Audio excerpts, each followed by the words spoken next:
akan ada koreksi ilahi atas kesalahan dan kelakuan yang kita perbuat. Hanya ada dua pilihan agar kita mengalami pemulihan total. Mau dipulihkan Tuhan atau meninggalkan Tuhan.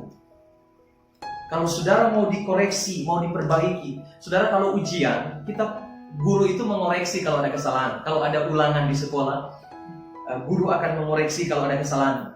Dia akan perbaiki. Tidak seperti ini cara jalannya. Atau kita kerja pun ada koreksi. Saudara, Bapak, Ibu, saudara kerja, kalau ada kesalahan harus diperbaiki. Atau ada karyawan atau anak buah kita atau orang-orang yang bekerja dengan kita ada kesalahan, perlu diperbaiki. Kalau tidak diperbaiki, maka dia akan salah terus dalam bekerja. Hanya dua pilihan kalau saudara mengalami pemulihan total. Saudara datang sama Tuhan, kembali sama Tuhan, atau meninggalkan Tuhan. Selesai. Kalau saudara mau dipulihkan hari ini, datang sama Tuhan. Yang tahu kesalahan kita masing-masing adalah pribadi kita. Amin, Bapak Ibu Saudara. Jangan sampai kita mengeraskan hati kita untuk kita tidak mau datang sama Tuhan. Saya lanjut, jika Tuhan memperbaiki kita, maka kita seharusnya bersyukur. Koreksinya mengajarkan kita untuk melakukan hal yang benar. Koreksinya akan menyelamatkan kita dari masalah yang lebih besar lagi. Kalau kita nggak dikoreksi oleh Tuhan, kalau Tuhan tidak koreksi, tidak perbaiki kita melalui orang-orang, melalui kejadian yang kita alami sekarang, akan timbul masalah semakin lebih besar. Dan masalah lebih besar bukan hanya di dunia, masalah lebih besar setelah kematian. Saudara, kalau kita tidak menyelesaikan masalah hidup kita, kalau Tuhan gak koreksi kita, maka kita akan kita sedang berjalan menuju pintu neraka. Jadi Bapak Ibu Saudara, perlu ada koreksi ilahi supaya tidak ada masalah yang lebih besar, semakin hari semakin lebih besar. Selanjutnya, Tuhan mengoreksi kita untuk mendapatkan kita kembali. Kalau ada kesalahan, Tuhan perlu perbaiki melalui hukuman, melalui kejadian yang terjadi dalam hidup kita. Anak yang terhilang, dia mengalami kelaparan, uangnya habis, uangnya dangadong, uangnya nggak ada, Bapak Ibu Saudara, uangnya hilang. Jadi Bapak Ibu Saudara, Tuhan kadang mengizinkan hukuman itu terjadi supaya Tuhan mendapatkan kita kembali. Tuhan dapatkan hati kita dari jerat si iblis yang mau merebut hati kita dari Tuhan. Bukan untuk menghancurkan kita. Hukuman Tuhan bukan untuk menghancurkan kita. Sama kita kalau sama anak kita. Bukan untuk membuat anak kita hancur, tetapi untuk memperbaiki kesalahannya. Tetapi mengangkat kita dari tempat yang salah.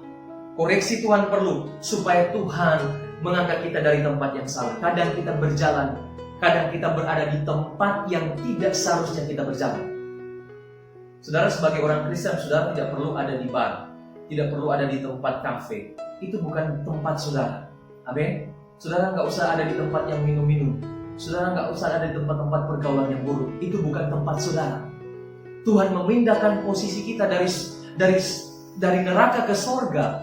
Tuhan juga yang sama bisa mengangkat kita dari tempat yang salah. Anak yang terhilang, dia memindahkan posisinya sendiri. Tapi kadang-kadang Tuhan juga memindahkan posisi kita dari tempat yang salah ke tempat posisi yang semula.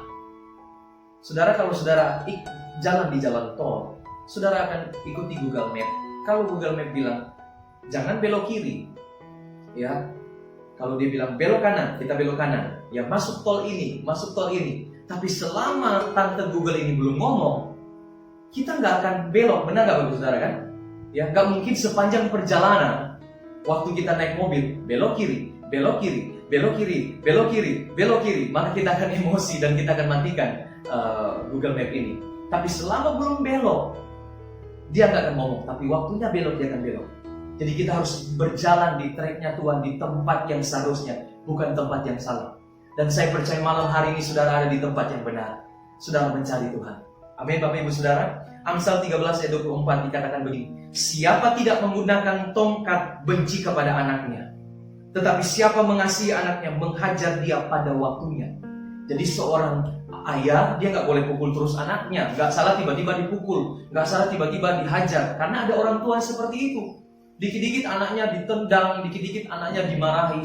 Tapi ada waktunya, waktu anak buat kesalahan, baru akan ada koreksi dari orang tua, akan ada tongkat. Sama halnya dengan Bapa kita di surga, kalau kita berbuat kesalahan, ada waktunya kita untuk kita dihajar, artinya kita dilatih untuk kita kembali kepada Tuhan dengan tongkatnya Tuhan, dengan penuh belas kasihan. Saya catat begini, tongkat orang tua yang diarahkan oleh hikmat dan kasih dan dirancang demi kebaikan, bukan untuk kejahatan. Amsal 19 ayat 18 dikatakan, hajarlah anakmu selama ada harapan, tetapi jangan engkau menginginkan kematiannya. Jadi ada orang tua yang menghajar anaknya sampai mati. Saudara sudah banyak baca berita dan orang menghajar anaknya sampai mati. Jadi Tuhan gak akan buat kita sampai mati, sampai benar-benar kita menderita mungkin enggak. Tapi kadang-kala ada orang yang bandel karena perbuatan sendiri, gak mau kembali sama Tuhan, sampai benar-benar menderita luar biasa baru dia mau kembali sama Tuhan.